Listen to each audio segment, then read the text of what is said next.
पंजाब से आई ये लड़की, पहली बार कब ये कीड़ा कब महसूस हुआ कि यार एक्टिंग करना है गुरु? 4 साल की थी, अब माने अच्छा। या ना माने। हाँ, मैंने बच्चन साहब की वो फिल्म देखी थी, और ये जो उम्र होती है ना 4-5 साल वाली, ये बहुत इम्प्रेशनेबल होती है। इसमें जो आपने जहन में बिठा लिया वो आपके साथ ताउम्र चलता है। और तो मेरी बुआ जो थी जिनके साथ मैं कुछ साल के लिए रही, उन्हें फिल्में देखने का बहुत शौक़ था। तो वो सैटरडे संडे हम लोग फिल्में देखते थे जो रिलीज़ होती थी, अच्छी बुरी बड़ी छोटी जो फिल्म होती थी वो हम लोग देखते थे। और तो मैं मेस्मराइज़ हो जाती थी ये मिस्टर बच्चन को देख कर कि ये कौन सी फिल्म आई थी, हाँ ये लावारिस और मिस्टर नटवरलाल, ये मेरी पहली फिल्मों में से। तो ओढ़नी लेके डांस किया रेखा की तरह? बिल्कुल, परदेसिया, ये सच वो स्कूल में ही करती रहती थी। एंड कहीं ना कहीं जहन में था कि ये वाले बड़े पर्दे पर ना इनके साथ में काम करना है। कैसे खड़े होंगे क्या पता, बट आपने अपनी जो दिली इच्छा है वो आपने यूनिवर्स को दे दी। अब आपको कैसे पता है 5 साल की उम्र में कि आप ये करेंगे, कैसे करेंगे, होगा कि नहीं होगा, या फिर आप कुछ और ही कर रहे हो, कहेंगे हाँ किसी टाइम पे, जो कि मोस्टली सबके साथ होता है, हाँ यार मैं भी एक्टर बनना चाहता था, हाँ यार मैं भी ये करना चाहता था, लेकिन कर कुछ और रहा हूँ। तो बहुत कम ऐसा होता है कि जो आप जेन्युइनली करना चाहते हैं वो आप करें। और वो शिद्दत होना भी बड़ा ज़रूरी है, वो एक बोल्डनेस होना कि हाँ हम करेंगे। उसमें माँ ने बहुत साथ दिया था। तो यस, तो आई थिंक वो एक थी बात कि एक्टिंग करनी है और स्टेज संभालना है और ऑडियंस को अपना काम दिखाना है, and I think that's how it happened. और उस सपनों की दुनिया से इस यथार्थ की भूमि पे जब आए जी, 17-18 साल की दिव्या, कैसा रिसीव किया इस शहर में? देखिए, मैं तो बहुत सितारे लेके आई आंखों में कि अब बस छा जाएंगे, क्योंकि अच्छे एक्टर तो हैं हम। हो जाएगा, सब कहेंगे अरे ये कहाँ से आई, इतनी अच्छी एक्टर कहाँ थी। तो ये सब मैं सोच कर आई थी। लेकिन ऑफ कोर्स जैसे आपने कहा यथार्थ की दुनिया, तो बिजनेस वर्ल्ड है, और हर बिजनेस वर्ल्ड में अलग तरह के मापदंड होते हैं। और रिजेक्शंस कभी नहीं देखी थी, तो लगता था कि अब यहाँ पे कोई मना नहीं करता है, सब कोई साइनिंग अमाउंट दे देता है, कोई बोलता है कि अगली फिल्म में ज़रूर लेंगे। तो ये सब चीज़ें होती रहती थी।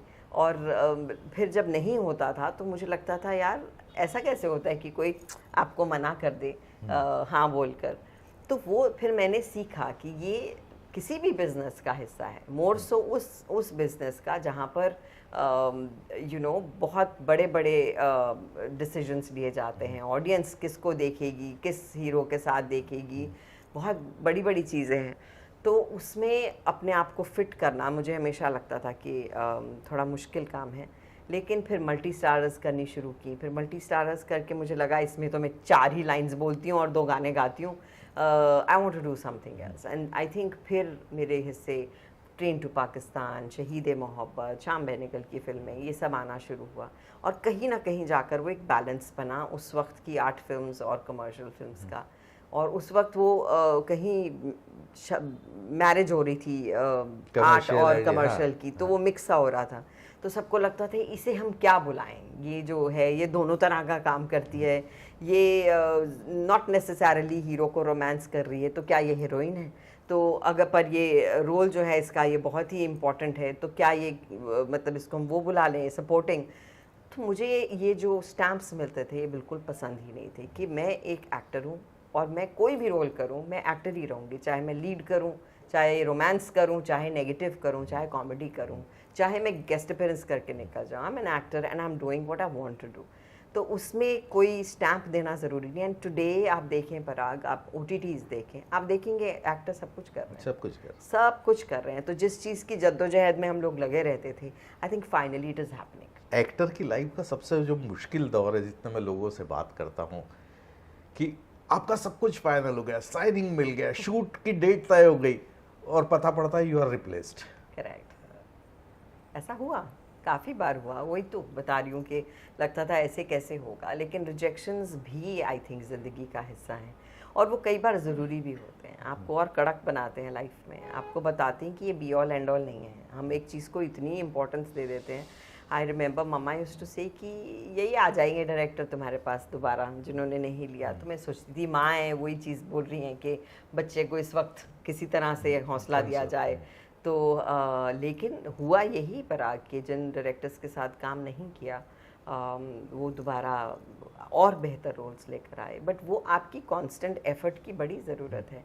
ये ऐसी जगह है जहाँ आपको रोज़ कुआं खोदना पड़ता है, रोज़ पानी निकालना पड़ता है। ये आप यहाँ आके सेट नहीं हो सकते कि कंप्लेसेंट हो गए, अरे अब तो सब मिल गया। नहीं, वो आप चाहे उस पोजीशन पे हो, इस पोजीशन पे हो या शुरुआत कर रहे हो, you have to be working on yourself every day. बिल्कुल सही बात है। जिस चीज़ की तलाश होती है उस तलाश वो मिल जाना, लेकिन लेट मिलना, लेट ब्लूमर्स होते हैं ना देर आए दुरुस्त आए, दुरुस्त तो हो गया वो बड़ा ज़रूरी है। हर चीज़ का ना एक डिवाइन टाइमिंग होता है। उसने ऊपर वाले पे जब आपने बात छोड़ दी है और जब उन्हें भी मालूम है कि यार इसको बहुत ज़ोर से पैशन है इसको देना ज़रूरी है, और आप लगे ही पड़े हैं। आप मतलब एक दरवाज़ा बंद होता है, फिर आप खिड़की से झांकते हैं, फिर खिड़की बंद होती है तो आप रोशनदान से झांकते हैं, फिर जो अंदर बैठा वो कहता है नहीं यार दरवाज़ा ही खोल दो, इनके लिए आने दो, इनको तो झांकना ही है। सो जब वो चीज़ होती है आई थिंक इट्स नाइस। मुझे तो मेरा नेशनल अवार्ड भी लेट मिला, लेकिन मुझसे ज़्यादा खुशी मेरे आसपास के लोगों को हुई। They were very happy for me. चिरैया के लिए मुझसे ज़्यादा खुशी मेरे आसपास के लोगों को हुई। You know when you feel when they से यू डिज़र्व्ड इट, वो अपने आप में एक बहुत बड़ा अवार्ड है। वो बहुत खुशी होती है ये जान के। और आई गेस वो लेट मिला तो उससे मुझे कोई वो नहीं है। मुझे लगता है कि अब और ज़्यादा रोल्स अलग तरह के खुल गए मेरे लिए, और वो जो एक किसी को मेंटल ब्लॉक होता है ना, अरे ये बिल्कुल सूट करती है लेकिन ये फीमेल लेड या फिर इसके ऊपर पूरा फिल्म या शो छोड़ दें, वो अब होना शुरू हो गया है। तो वो एक आई थिंक जर्नी एंजॉय करनी चाहिए, एंड आई एम एंजॉइंग